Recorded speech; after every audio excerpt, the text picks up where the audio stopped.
As you've just been warned, we are recording this webinar so that people who couldn't attend will have a chance to catch up on it later. But you are not on audio. We instead encourage all of the attendees to submit questions using the Q&A tab. We're also going to be posting a report prepared by our colleague Tristan on autonomous weapons in the chat. So we encourage you to take a look at that when you have a chance. I am very excited to be hosting today's webinar on AI and autonomous weapons. We have two extremely well-qualified speakers to educate us about the topic. Mark Beall is the co-founder of the American Security Fund, a center-right advocacy organization that is confronting emerging threats to U.S. national security and dedicated to protecting our technological leadership. Previously, he helped build and scale up the Department of Defense's Joint AI Center and was a co-author on the Gladstone AI report that was featured in Time magazine and commissioned by the US Department of State and warned about the risks of frontier AI to national security. It is a rare treat to have someone with an inside view on both the technology behind AI and the inside workings of the Defense Department. Stuart Russell is professor of computer science at UC Berkeley. He leads the Center for Human Compatible AI and is a world-leading researcher in artificial intelligence. At last count, there were over 1,500 universities using his signature textbook. He also wrote a book on AI's risk called Human Compatible Artificial Intelligence and the Problem of Control, which was the first book I read after taking this job, so it helped bring me into the field. Over the past decade, Professor Russell has written and spoken extensively about the need for policies to address autonomous weapons. We'll be hearing short presentations from Mark, followed by Q&A for Mark, and then a presentation from Professor Russell, followed by Q&A for Professor Russell. I'll have a couple of questions to kick each of them off, and then we'll be selecting questions that you submit using the Q&A button at the bottom of the webinar. And again, I'm with the Center for AI Policy. We are advocating for Congress to require safe AI. And part of what that means in these times is to think about how does AI affect the way our weapons behave and what kinds of risks are posed by them and how we can manage those. So without further ado, I will put on Mark Beall to tell us a little bit about what it means that we have increasingly autonomous weapons and how we can cope with that. Great. Hey guys, thank you so much, Jason. My name is Mark Beall. I'm delighted to be here with you all today. Thank you to CAIP for putting on this very important event. I'll do my best to live up to Professor Russell's reputation. Like Jason, I also read Human Compatible AI many years ago and was attracted to the field because of that. So I thought I'd start off by sharing this brief anecdote from U.S. history. It's one of my favorite stories about two intrepid American diplomats. So imagine you're a diplomat, you're serving the United States government, you're out at the German court in the 19th century. And they showed up to this event hosted by the Germans wearing black suits, which was quite uncommon at the time. And their attire actually led them to be mistaken for undertakers by the German court staff. And so when they were confronted with this quip about their dress, they responded wittily, stating that their appearance was indeed appropriate, since what they represented was the rise of a new republic and the symbolic death of the monarchy. And so what I'm hoping today, as more and more tech people come to Washington, D.C. to work on politics, that this could mean the death of the necktie in D.C. Anyway, so as Jason mentioned, my name is Mark Beall. I'm with the American Security Fund. I thought we'd do sort of three brief things today. The first, I'd like to situate AI and autonomy in the context of the U.S. defense strategy. What's happened over the last 10 years? What are the kind of institutional drivers pushing the U.S. military in certain directions vis-a-vis AI and autonomy? Next, given some of the challenges and ethical issues posed by increasing autonomy in military systems, what does the Department of Defense's policy response look like here to date? Where is it strong and where is it weak?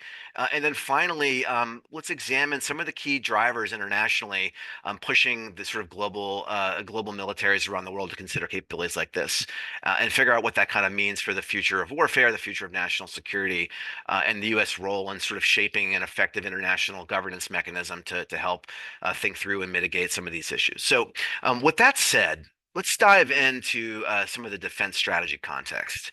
So I'm going to introduce a very brief concept in defense planning called offset strategies.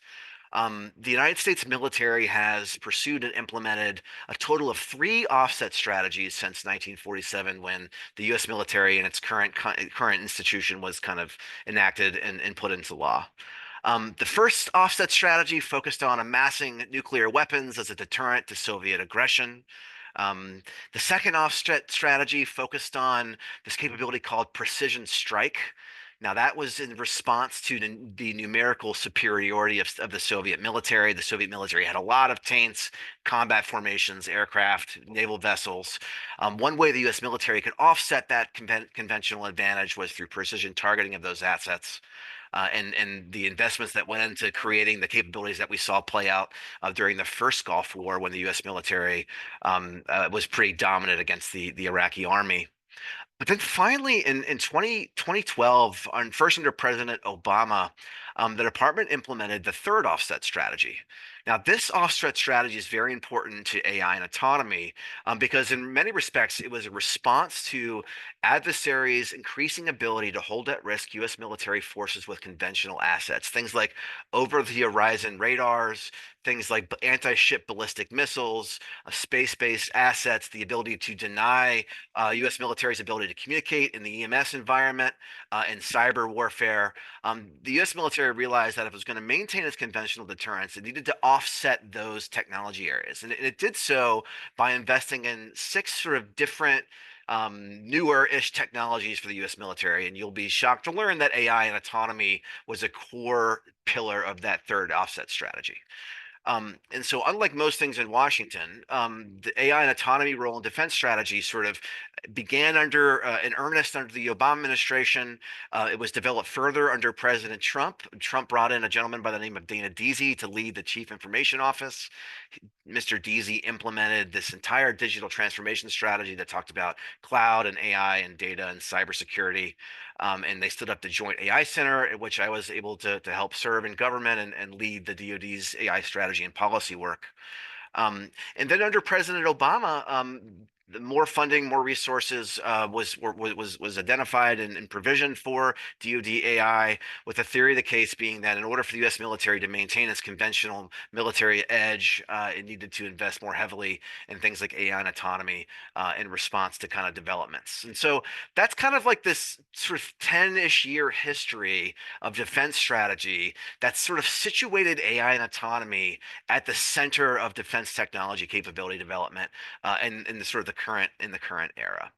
And as you guys know, and thanks for the writings of CAIP and folks like Professor Russell, the use of autonomy in military systems, especially lethal systems, presents a number of like very important ethical considerations, challenges, and concerns, and potentially opportunities. And so I would say, to give the Defense Department some credit, it actually promulgated its very first policy on lethal autonomy in a formal policy document called a directive back in 2012, in a document called DoD Directive 3000.09, Autonomy in Weapon Systems. And this was like a very important step for the department to take. It was the first in the world to do so.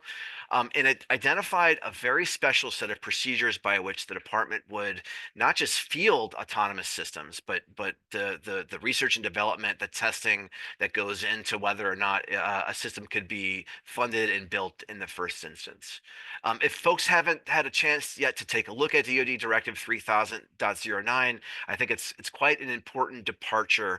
And back in 2012, it introduces a concept that we're going to come back to later, something called appropriate levels of human judgment, as the kind of the phrase that governs how and whether the U.S. military would be able to implement a lethal autonomous system. Flash forward ahead from 2012, we've now had several updates of the DoD Directive 3000.09 and the additional promulgation of the department's responsible AI policy, which identifies a set of 5 principles governing how it is the DoD will develop and use AI systems in any use case, including in lethal situations. And what are the good systems engineering principles that need to be in place to test and evaluate to ensure that systems behave as intended? And again, let's put an asterisk interest in this idea about behaving as intended, because when we think about what it means to field a system in a context when we don't fully yet understand the underlying technology, we can't really necessarily always understand and predict in advance how these systems behave. And it's going to be a big technical blocker for the U.S. military's ability to field, I think, autonomous systems, and especially lethal autonomous systems at scale. Okay, so we talked a little bit about the defense strategy context and the department's policy response sort of nationally. We'll conclude now just by two kind of interesting facts that we're seeing given the trends in warfare that we're witnessing on the battlefield in Ukraine today.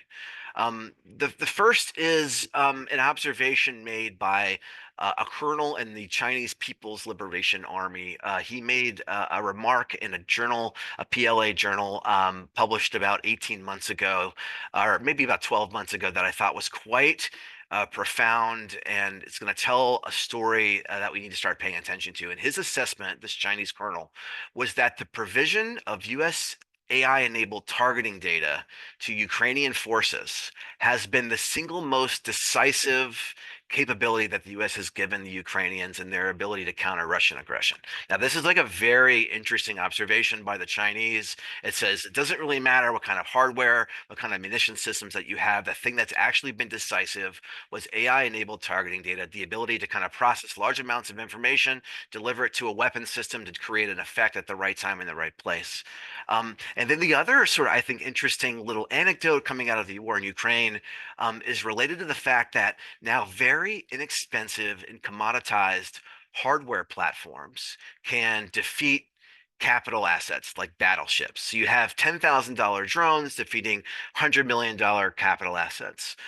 This cost differential is going to accelerate the adoption of AI and autonomous systems across militaries all over the world in ways that I think are going to be potentially very very destabilizing and very concerning. And so something we have to watch very, very closely as we sort of sort through what the international policy response should be to make sure that there are that international humanitarian law, the law of armed conflict, and sort of the ethical and moral judgments are able to sort of carry the day when in governing how it is militaries use these systems. So I know that was a lot of information. I wanted to keep these remarks very, very brief and turn it back over to the folks on the line and into CAIP in case there are any questions and people would like to dive into any of these topics further. Yeah, thank you, Mark. That's fascinating. And we do hope to get some of your questions. I haven't seen any yet. You can ask questions in the Q&A button. So just hover over the bottom of your Zoom window. There should be a Q&A button where you can type some questions. We would love to have some for both Mark and for Professor Russell. In the meantime, I have a question, which is, this AI collating and analysis of targets, is that an autonomous weapon? I think by the department's policy, and I have to caveat, I am no longer with the Department of Defense. My views are my own, not the U.S. government's. I think when you start to integrate the ability for AI to aggregate information and to make a recommendation on which target to select, you may be crossing into technically a semi-autonomous system, but you're not yet into that autonomous system as long as you have a human being who's going to be pressing the button to fire the weapon system. And that ties into my next question, which is, how do you think about what an appropriate degree of human judgment is? What are some variables or factors that play into that decision? Yeah, that's a great question, Jason, and I'm sure we'll hopefully get to hear from Professor Russell on his thoughts later on in the discussion. But what I will say is, the department, when it articulated its policy in 2012, it was quite early to need. And policy typically is responding to problems in some cases that are years or decades in the making.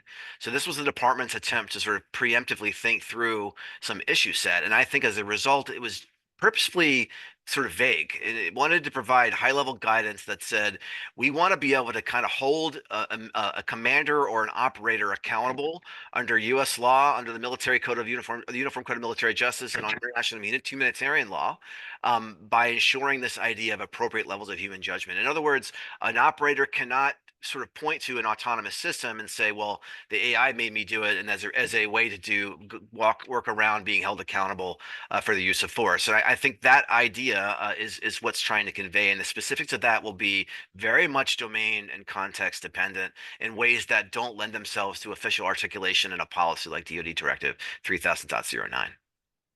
No, fascinating. I hear you that it's challenging to specify these issues in advance and that there's this emphasis on making sure that humans aren't passing off accountability, moral accountability to an AI. We have a question in the window asking, can you talk more about the ethical concerns posed by autonomous weapons? Is there another category of ethical concerns beyond just making sure we're not sloughing off responsibility? Yeah, and I think there are a couple of things that I know I've sort of thought about and think about when it comes to the risks associated with autonomy and weapon systems. I think ethical ones are a massive one. I think ethical systems potentially may, like precision guided munitions, if implemented correctly under the right test and evaluation procedures, could do things like reduce the chances of collateral damage to civilian casualties, but also they could create situations in which systems are pushed out of distribution and could, could drop munitions and create kinetic effects in ways that were not intended that could be quite catastrophic. Another set of sort of risks associated with autonomy and weapon systems, one that I think about is the opportunity for inadvertent escalation, especially in sort of contested environs, especially in places like the South China Sea. If you had, for example, U.S. military autonomous assets interacting with PLA autonomous assets without these sort of appropriate levels of checks and communication channels, you could see autonomous systems interacting with each other in strange and peculiar ways, leading to an escalation that neither Washington nor Beijing sort of intended. And I think about this topic, and similarly as we sort of thought about the sort of nuclear competition with the Soviet Union, and during the Cold War, I don't know if folks know this, but the U.S. government actually provided the Soviet Union nuclear safety technology to help enhance the safety of the Soviet Union's nuclear arsenal. Not because the U.S. wanted to strengthen the nuclear arsenal of the Soviet Union, but rather this emphasis on safety. And I think there's going to be potentially a number of very important future dialogues that can and should be happening either at the UN,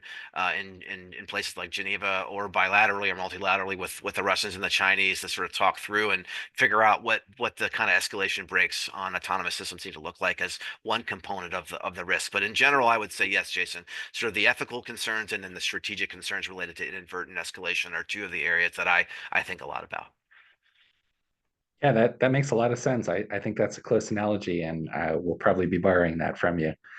We have another live question. What data is being used to program these weapons? I assume they're not asking for classified information, but if you have thoughts on where the data is coming from or what the level of data quality is or anything like that, I bet our audience would love to hear.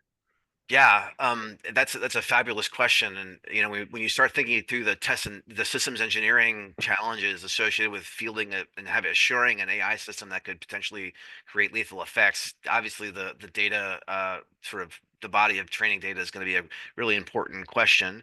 Unfortunately, there's going to be some limitations to like the details I can get in, but I think like any other organization, the U.S. military would sort of source its data from a lot of internal sources, things like its own collection and analysis of various sensor data, and then potentially, as is appropriate and consistent with U.S. law, how it procures commercially available data. And some of the rules of the road there are sort of kind of being built as it's being developed. But I think in general, I would say a lot of that data is going to be coming from internal sources that are going to be incredibly sensitive sources, and have to be very much protected from a cybersecurity point of view, and then potentially augmented by commercially available or open source information, as it's called in government. Excellent. Thank you. So I'll have one last question and then we'll move on to Professor Russell's presentation. I just wanted to see if Congress were to draft new legislation to kind of cope with some of the risks of lethal autonomous weapons. Do you have a favorite provision that you would want to include? Is there some kind of new policy angle that we could add to the guidelines that were published a decade ago? That's a great question, and it's funny, as a former policy person, I tend to very much dislike policy. You're sort of stuck with words in strategic documents, and those words become quite stale. I think what Congress and the department have done so far has established a set of governance and responsible use principles that allows the department to take advantage of its already very robust military specifications related to testing and evaluating lethal systems in the first place. And so I think if the Congress were to consider additional legislation now, there's nothing that would say, oh, we really need this to fill a gap. In fact, I would almost say less is more. I think the department is going to rely on a lot of its existing laws and regulations on how to secure and make sure that systems are safe.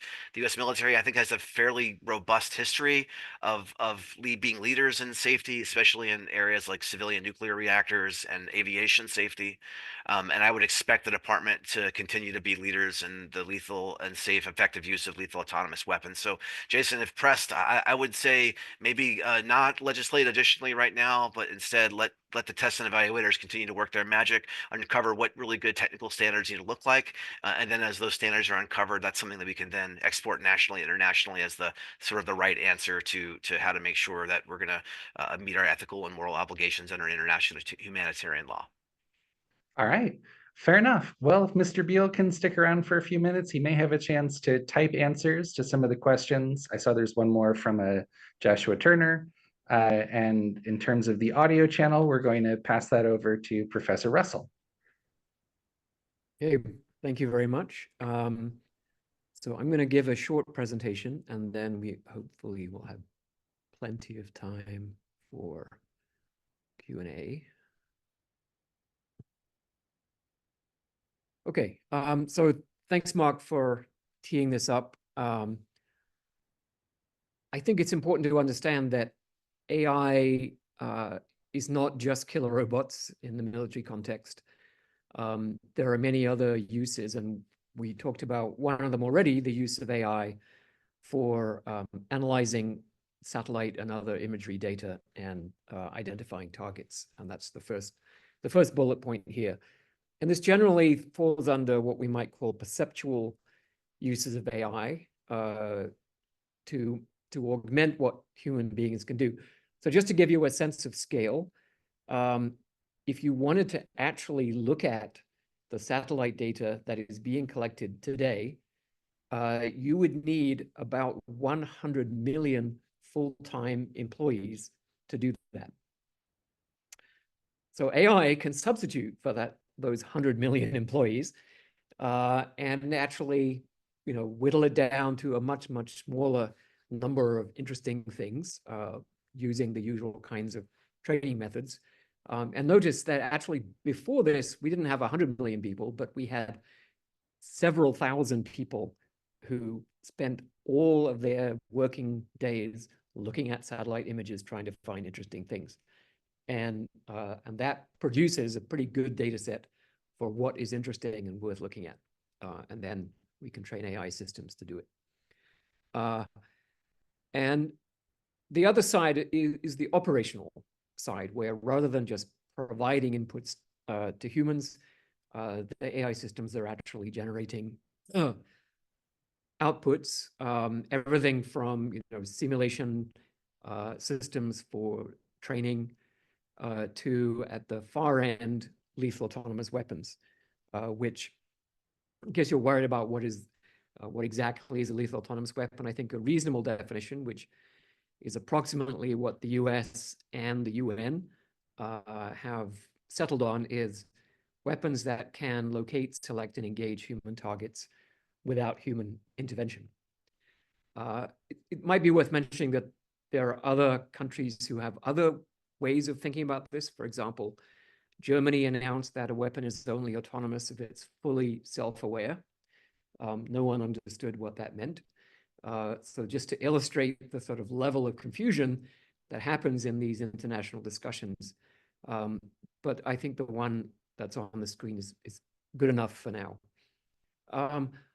I think it's really important to mention that, at least for now, lethal autonomous weapons have appeared on the battlefield in relatively small numbers and they haven't really been decisive. Most of what's going on is still remotely piloted to various degrees, with human beings at least pinpointing what is the target that the weapon should zero in on and blow up.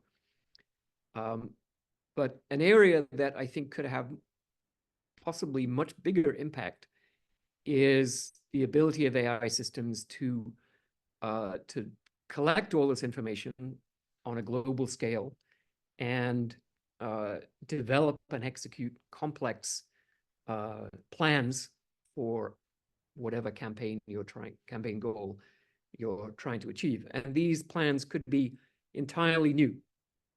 And this is really important.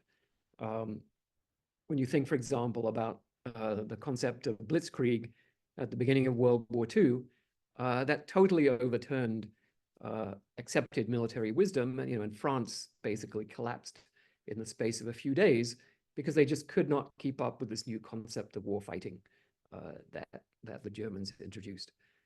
And so AI systems could do that, create new ways of fighting war that totally overturn what we think of as an established balance of power, where there's enough defensive capability to deter attacks and so on, that could be overturned.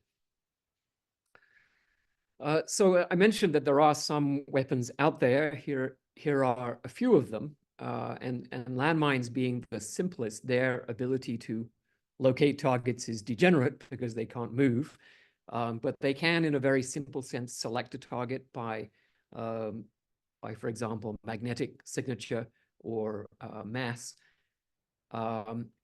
And because they can't locate and their selection ability is very simple, they're basically indiscriminate weapons, and that's the reason why they've largely been banned. The vast majority of countries in the world have banned the use of landmines and have destroyed their stockpiles. Probably the longest standing weapon that would be considered fully autonomous is Israel's Harpy loitering missile, which is on the top right. So that has about a 50-pound warhead. It's about a 11-foot long aircraft that can fly around for 6 hours. You specify a geographical region and you specify a definition of what counts as a target. So it could be a radar signature, and it's often used to target anti-aircraft batteries, but it could also be a visual signature. And so most commentators view this as a fully autonomous weapon. The first one that was widely understood as having been used in warfare was the Turkish Kargu drone, which, when it was announced in late 2017, advertised capabilities for autonomous hit, targets selected on images, tracking moving targets, anti-personnel, face recognition. Turkey has since backtracked energetically from all of those claims. When I presented this slide in the UN last year, the Turkish ambassador got up and gave a 15-minute diatribe accusing me of lying, anti-Muslim bias, conspiracy by Western scientists to target Islamic countries, et cetera, et cetera, et cetera. And then I sent him, fortunately, the Internet Archive had a copy of the advertising for the Kargu drone from 2017 and 2018. I sent him a copy. He didn't reply to that email that I sent him. Anyway, China has a weapon called the Blowfish, which is the helicopter gunship shown on the bottom right. And there's many, many other weapons that are in development in prototype form, everything from tiny little quadcopters all the way up to destroyers and submarines and fighter aircraft. The technology for this is now widely available. At least each piece of the puzzle you can pretty much buy off the shelf. So, for example, a Skydio drone is something that you can buy off the shelf, and you show it what you look like, and then it follows you around as you surf in the ocean or ride your mountain bike through a forest, or whatever. So you can see, obviously, that if it can do that, then it can, relatively easy, be converted into a weapon. Navigation, mapping of environments. So we have quadcopters can go into buildings that they've never been in before, fly around and build up a map of the entire building, a 3D map, identify human beings and other potential targets within a building, within underground cave systems or mines or any other complex environment. One of the things that often comes up is this claim, illustrated by Germany's claim that it's autonomous if it's self-aware, that autonomy is too difficult to define. And so we can't even start having discussions about treaties or legislation or regulation because autonomy is too complex, too difficult to understand.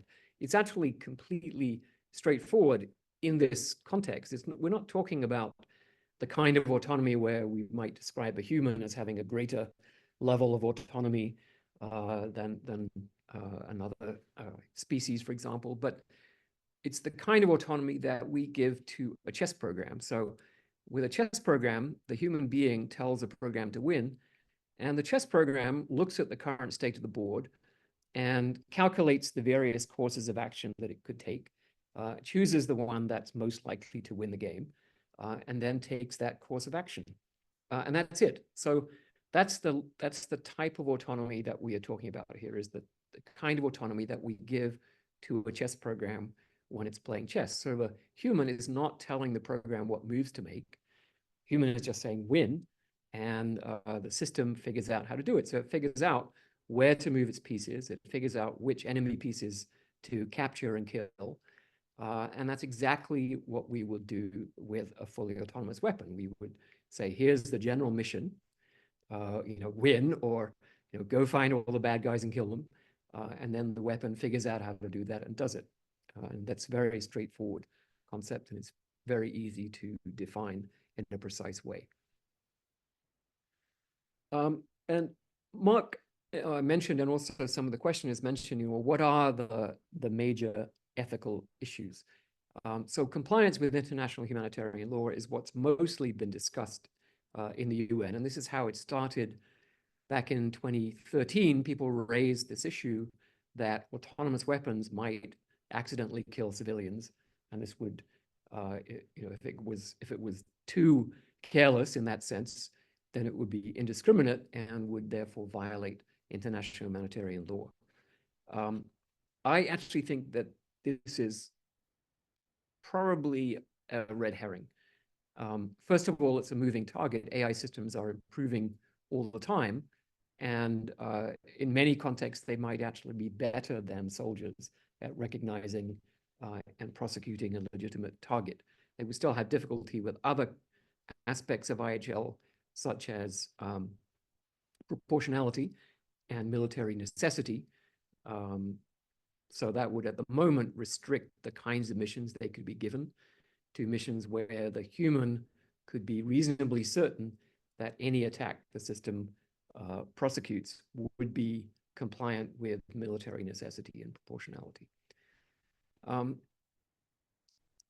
So as I mentioned, if you have AI systems as a substantial fraction of your military force, then one thing that can happen is that you improve the capabilities of the AI itself. So you make its ability to decide where to go and who to kill better. It becomes better at strategic and tactical planning, and that can happen overnight. So unlike a massive buildup of tank forces or tripling the size of your navy, which might take a decade, here you can change the strategic balance in a few milliseconds by uploading much better AI software into your military systems. There's also an issue of cyber infiltration risk. So you don't actually know that your weapons are working for you. If they may have been compromised, then when they're activated, they might actually misbehave in ways you weren't expecting. Mark mentioned accidental escalation, which is a serious problem. But in my view, I think the main issue is not really an ethical one. It's a practical security consideration, which is that because the weapons are autonomous, that means that they can be scaled up.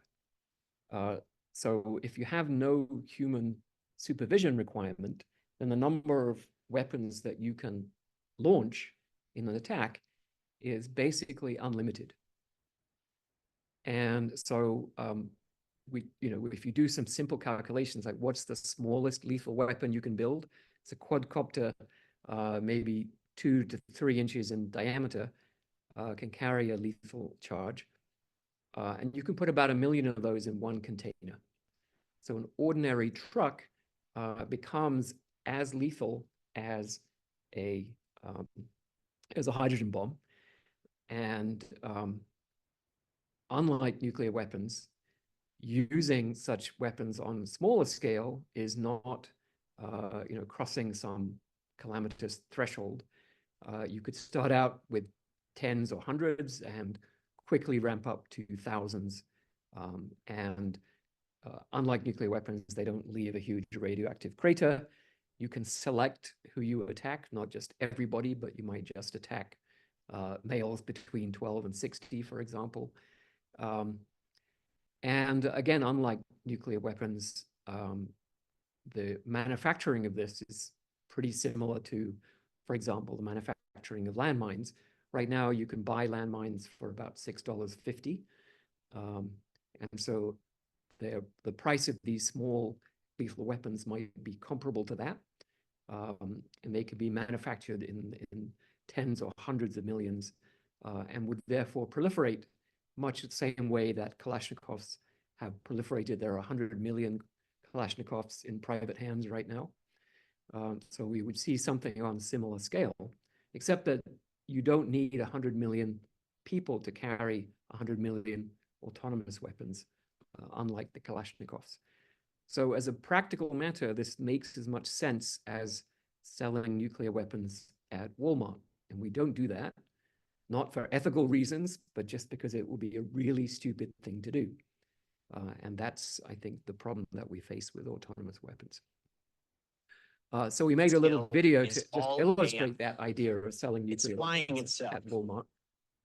Its processor can react 100 times faster than a human. The stochastic motion is an anti-sniper feature.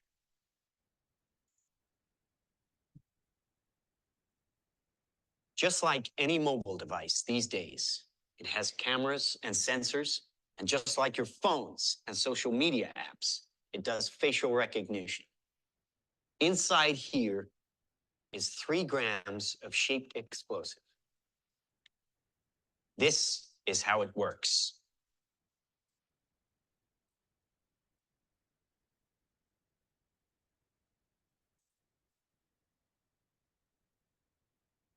Trained as a team, they can penetrate buildings, cars, trains, evade people, bullets, pretty much any countermeasure. They cannot be stopped. Now, I said this was big. Why? Because we are thinking big. Watch. A $25 million order now buys this. Enough to kill half a city. The bad half. Nuclear is obsolete. Take out your entire enemy, virtually risk-free. Okay, so I think you get the idea. And there are a few counter arguments I wanted to go through just so we don't waste a lot of time in the Q&A. This is probably the most common question that I get, or most common objection, is lethal autonomous weapons keep our soldiers out of harm's way, and therefore we should proceed with this because we don't want our soldiers to get killed. This is what I call the sole ownership fallacy, right? It's an argument that makes sense only if the other side doesn't have these weapons. If the other side does have these weapons, then they will use them to kill your soldiers. That's what they're for. And we see this in Ukraine, mostly still remotely piloted weapons, but they're using the remotely piloted weapons to kill enemy soldiers who are in the trenches or in bunkers, using their remotely piloted weapons to kill the other side soldiers. And I think by most estimates, the death rates are higher in this conflict as a result, not just directly from the autonomous weapons, but also from the use of remotely piloted reconnaissance to improve the accuracy of artillery as well. And we're starting to see swarm attacks from sort of mid-sized drone weapons, and Ukraine is intending to produce 1 million autonomous weapons this year and use them against Russia. And I assume Russia is intending the same thing. So I presented these arguments in the White House at the end of the Obama administration. They seemed actually quite shocked and said, well, we would never make weapons like that. So first of all, that turns out not to be true. We are making weapons like that. But secondly, if you would never make weapons like that, then why is the US in particular opposing a treaty that would ban such weapons? What if we would never make them and we're opposing a treaty that ensures that our enemies are making them and can use them against us? So saying that you won't make weapons, but also at the same time blocking a treaty to ban those weapons doesn't make a lot of sense to me. The idea that we're seeing now with the US policy on responsible use of AI in the military is also, I think, somewhat problematic. It again comes down to the sole ownership fallacy that we, the civilized Western militaries, are the ones who are going to have these weapons. But of course, that probably isn't true. And I would also say that what happens in war is a rapid lowering of barriers to misuse of weapons. We saw that in World War II. I think at the beginning of the war, no one would have contemplated deliberately killing hundreds of thousands of civilians with firebombing campaigns or nuclear weapons. And by the end of the war, that was done multiple times. And, you know, another way of thinking about this, you know, would we talk about responsible use of biological weapons? Like, we don't need a treaty because we're going to use biological weapons responsibly. I think that we're pretty glad that we did have a treaty banning the use of biological weapons. And in many ways, the reasons for that treaty are the same.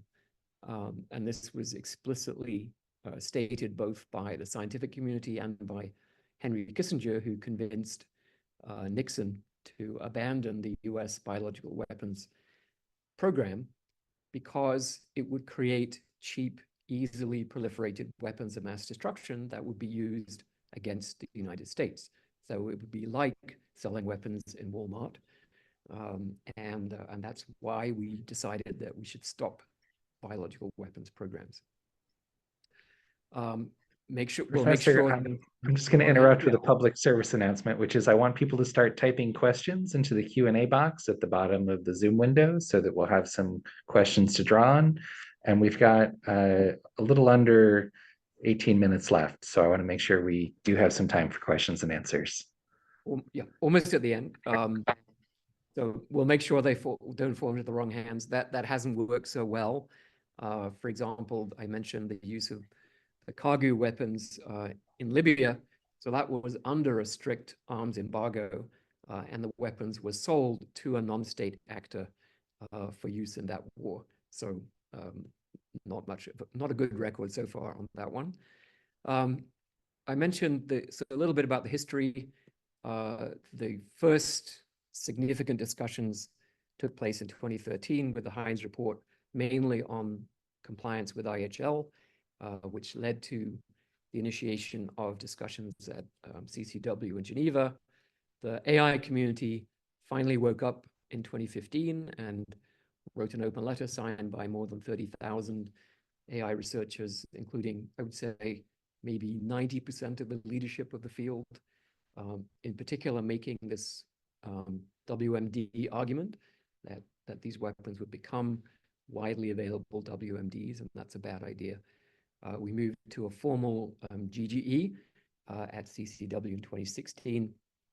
And I'm skipping out a lot of stuff, but last year we had the US political declaration in February. We had a resolution in the General Assembly in the fall, which does countenance at least a legally binding instrument, although nothing is actually specified there on what that might look like. But at the moment, more than 100 countries are in favor of a partial or total ban on autonomous weapons, and approximately 10 are opposed to a ban.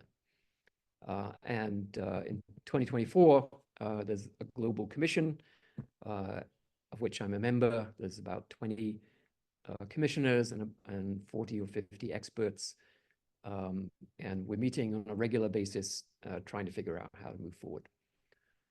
So I think that's it. But the US, this is Deputy Secretary of Defense Hicks announcing this year that the US is moving ahead with exactly the type of weapon illustrated in the film. Okay, that's it. Thank you very much. All right. Thank you so much, Professor. Certainly a chilling video and an important discussion about the way that these weapons are being readied for use and some of the less than sturdy reasons for feeling confident that that will be safe for our soldiers or for the world. So one of the most popular questions is, how do we get the incentives right to actually prevent these weapons from being used? I hear you that there are these treaty negotiations, that there's many countries that say that they're in favor of banning these weapons, but it seems like there's a lot of skepticism from the audience about whether people will follow through on those good intentions. How do we set up a geopolitical situation or a game theoretic solution where people's incentives actually are to not use the weapons? Yeah. So obviously, if they don't have them, they can't use them. So if we set up a legally binding instrument that says you can't develop, manufacture, deploy, or use at least some types of autonomous weapons, then that makes it, I would say, at least impossible for signatories who are in compliance to use the weapons in war. And I think the arguments are different for different types of weapons. The argument about scalable weapons really applies to, shall we say, anti-personnel weapons, things of relatively small size that are relatively cheap. It doesn't apply to fighter aircraft or submarines. And so one proposal is a ban on anti-personnel weapons, which would be weapons below a certain payload, for example. And this is not a new idea. In 1868, there was an international agreement not to have exploding ordnance, so bullets, shells, below 400 grams. So you can have bullets that are solid, and you can have exploding things that are big, right? But you can't have small exploding things. And that, it's not perfectly respected, but it's actually been a pretty effective limitation on the kinds of things that get used in warfare for 150 years now. So this, I think, might work. The strategic imperative to move towards autonomy for fighter aircraft and maybe submarines and tanks and so on, I think that has its own dynamic. But the anti-personnel weapons, I think we could possibly restrict. And what we're trying to prevent here is large-scale manufacture that would make it possible for people to buy and deploy weapons in the hundreds of thousands or millions and carry out genocide or other large-scale atrocities. So I think verification is also really important. And one of the things we can do there is to also put restrictions on the way that remotely piloted weapons are designed so that they They don't have onboard communication between the computer that's on the platform and the firing circuits. So the firing circuits can only be actuated remotely. And that makes it then very difficult to convert them instantaneously into fully autonomous weapons. We can require that that their onboard controllers be special purpose chips, what we call ASICs, or application-specific integrated circuits, which can't be reprogrammed. You have to rip them out and put in a new one. And manufacturing those kinds of devices is expensive, requires a lot of equipment, whereas reprogramming a general purpose device is something that anyone can do, even in their garage. So all of these measures, they don't make it impossible, but they make it much more difficult and expensive to circumvent a ban. Those do sound like some useful techniques for limiting what kinds of semi-autonomous or remote controlled weapons can be used and how destructive they would be. What kind of enforcement capability do we have? In other words, can the manufacture of these kinds of weapons be decentralized, distributed? Would it have telltale energy or heat signs or material costs? How would you go about enforcing such a ban? That's a great question, and I'm not really an expert in this area, but interestingly, there's a lot of stuff in the history of arms control that's quite surprising. That if countries decide it's in their interest to have an agreement, then they also think it's in their interest that the agreement be enforceable. And so they agree to things that you would not expect. For example, when there were limitations on mobile nuclear missiles, the Russians agreed that each of their missiles would carry a US-provided position indicator, which would send a signal to the US to reassure the US that those missiles were in the geographical region that they were supposed to be in, and they hadn't been moved somewhere else. It sounds surprising that they would agree to that, but they did. Other treaties like the Nuclear Test Ban Treaty has a provision, a very invasive provision, where if the member states of the treaty agree, they can basically inspect 1,000 square kilometer region of your country to see if you're actually testing nuclear weapons. So we could have this type of inspection provision in the treaty. We could also look at, as happens with chemical weapons, that manufacturers of precursor chemicals have to agree to various regulations on accounting and know your customer and so on, so that those chemicals can't be diverted into the manufacture of weapons. And that's been pretty successful. And we could do something similar with lethal autonomous weapons. Yeah, that's fair. We don't necessarily have to solve every enforcement problem in advance. Having the agreement in principle could incentivize many of the solutions to detailed enforcement schemes. What about... go ahead. One of the questions asked about North Korea. Yeah, North Korea is a problem, but Jason, okay. I'm not sure what's going on. Anyway, North Korea is a problem, but I think they would have difficulty with some of the technical aspects of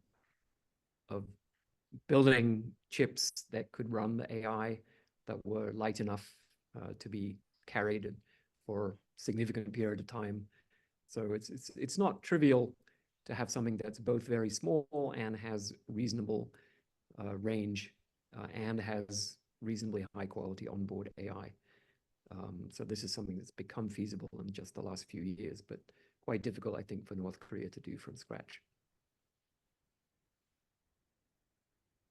And we'd also want to prevent them from exporting those. I mean, they can have them. It doesn't, they're not more dangerous to us than nuclear weapons, which they already have. The main thing would be to prevent them from exporting those weapons in large numbers to other non-state actors like ISIS, for example.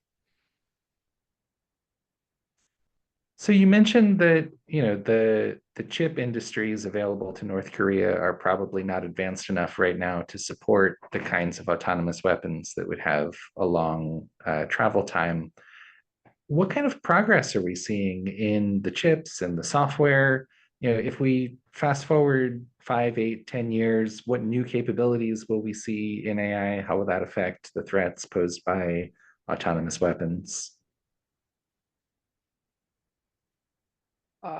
It's a good question. So I think the kinds of AI you would need are much easier than what we're currently developing for self-driving cars. It's basically roughly the same problem that you have with a self-driving car, except that a self-driving car has to have 8 nines of reliability, and a weapon only has to have 1 9 of reliability. So in a sense, it's 10 million times easier to do the AI for an autonomous weapon. And so I think that if not now, pretty soon, you'll be able to run the AI that you need on a cell phone chip. And and those chips are designed to be low power, lightweight, et cetera, et cetera. Okay. And then what about meaningful human control? Is there any possibility of having humans, export their values to these AI decisions? Will we get significantly different kinds of warfare if the AI is nominally making the targeting decisions? What's the gap? How does it change? Is the AI not just carrying out what soldiers would do anyway? And if not, why not? No, I think this is often a way people pose it. So it started out, back in 2013, 2014, people were looking at the kinds of decisions made by the Reaper or Predator pilots, and imagining that instead of a Predator pilot, you took out the Predator pilot and you put in the AI, right? But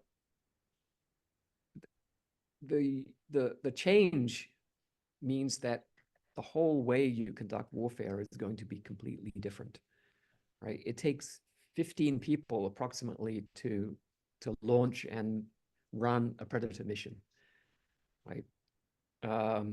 So they're very expensive, and they carry big missiles, and they operate high altitudes and over long ranges, and so on. And with autonomy, I think you're likely to have very different, right?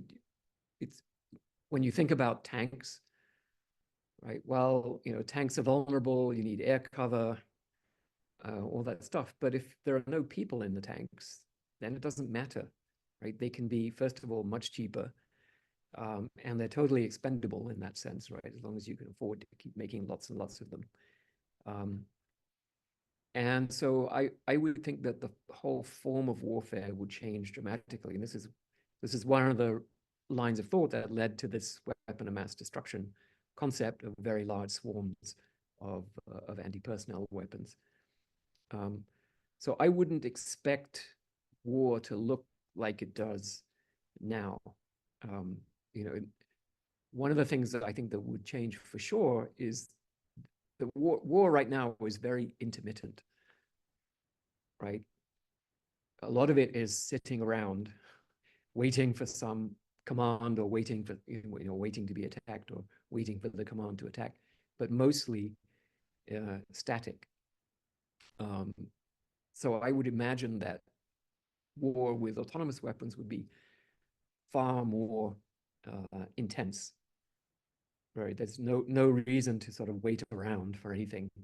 So it would be intense. It would be continuous. The rate of consumption of the physical material would be enormous. So I think it would be a completely different game. Really, it wouldn't resemble war as we know it. So one of the shocking features of World War II for civilians was that cities well behind the front lines were being bombed from the air. Uh, and one of the shocking features of World War I was there were mass blockades by submarine that could cause entire nations to starve. How would these technologies similarly impact civilians or ordinary people? And so suppose you do have cheap and expendable Reaper missions or tanks. How will that affect people behind the front lines? So that's an interesting point. So although a lot of the German bombing campaign in World War II was designed to terrorize the British population, the actual death toll was not that high. It was about 50,000 from the Blitzkrieg, from the Blitz. And one assumes that if your goal was to inflict terror on the population, you would just drop pods of lethal autonomous weapons that would just fan out and find civilians and kill them. And you'd have far higher death rates, right? So instead of 50,000, it might have been 5 million. And that might have been a decisive event in World War II. Instead, it actually strengthened British resolve rather than weakening it. So Fascinating. it's it doesn't look good for civilian populations behind the lines, in my imagining. Yeah, as you say, the rules of war could change. Certainties like terror bombing doesn't work might not hold up in an age of autonomous weapons. So we have one last question from Chandler Smith. So I want to thank you very much for answering all of these questions, for your thoughtful presentation. I'm sure the entire audience really appreciates the wisdom you've been able to provide here. So I want to ask this one last question and then wrap things up. The webinar will be recorded. We'll make it available on our website for anyone who wants to go back and check any of the sources. And then we've also got Tristan's report on autonomous weapons that's linked in the chat window. But the last question for today, and then I'll let people go, is regarding autonomous cars and narrow AI or application-specific AI. How does that compare to the risk that general foundation models could be used to develop or deploy autonomous weapons? Is there a different risk profile? Yeah, I don't see much reason to do that. I mean, general purpose foundation models, they can, translate Shakespeare into Italian verse and do your homework for you. We don't, we don't need to build all those capabilities into weapons. It's much more about perception, navigation, and the technology that's been developing in self-driving cars is much more appropriate. And as far as I know, none of that is based on foundation models, or at least not the general purpose foundation models. It could have an impact on planning, and so far that's not been the case. In fact, when they tried applying large language models to problems in the international planning competition, which is something that good old-fashioned AI methods have been solving for decades, their success rates were 1%, 5%, something like that. So absolutely hopeless at planning. Now, the next generation, so what I'm hearing from the labs is that they've been working very, very hard on specifically on planning so that they can sell you agents who can, for example, plan and execute, a holiday. So, you just say, I need to go on holiday, find somewhere for me to go, book all the rooms, book all the flights, and then tell me where to go, right? So that involves hundreds of steps, and they claim that now they have extended large language models in some way to be able to construct and execute those complex plans. So I don't know any more details, but if that's true, then this could have a big impact on the ability to plan and execute military operations. Even in the absence of lethal autonomous weapons, just directing ordinary traditional assets. Yeah, no, at the Center for AI Policy, we're hearing the same thing, that agentic AI is next on the agenda and not far away. All right, well, thank you so much, Professor. Really enjoyed your presentation. A lot to look out for. Thank you very much to Mark Beall, who has had to sign off, but delivered a fascinating opening speech on how autonomous weapons have been developed and thought about in the context of Defense Department planning. Thank you to Tristan for his report, to Jacob Kraus for hosting the webinar and making sure that people had invitations. And yeah, thank you to everyone who attended. I appreciated your questions. It was a lively discussion, and I look forward to seeing you next time.